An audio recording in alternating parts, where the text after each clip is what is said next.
Halo, kita jumpa lagi di materi geografi tentang tenaga pembentuk bumi. Ada dua tenaga pembentuk bumi.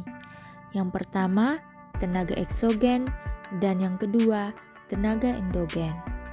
Pertama, tenaga eksogen. Tenaga eksogen merupakan tenaga yang membentuk bumi dari luar dengan bantuan air, angin, organisme, dan sinar matahari. Untuk daerah kutub itu dengan bantuan es. Dalam tenaga eksogen terdapat proses pelapukan, yaitu penghancuran batuan yang ukuran lebih besar hingga menjadi bagian yang lebih kecil. Proses pelapukan dibagi lagi menjadi beberapa jenis. Ada pelapukan mekanik, pelapukan kimiawi, dan pelapukan organis. Tenaga eksogen yang kedua, penyikisan, merupakan proses pelepasan dan pemindahan berat atau massa batuan dari satu tempat ke tempat yang lain. Proses pengikisan terbagi lagi menjadi beberapa. Ada pengikisan ablasi, abrasi, eksarasi, dan deflasi. Tenaga eksogen yang ketiga, mass wasting.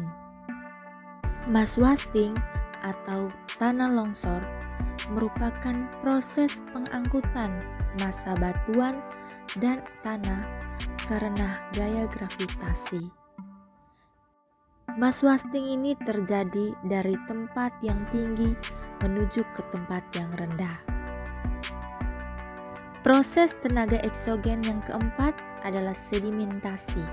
Sedimentasi merupakan proses pengendapan massa batuan dan tanah setelah mengalami proses pengikisan dan proses pengangkutan.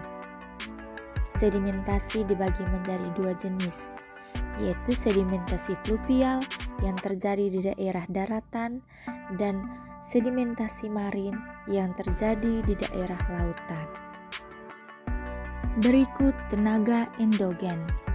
Tenaga endogen merupakan tenaga yang berasal dari dalam bumi dan dapat menyebabkan perubahan pada permukaan bumi.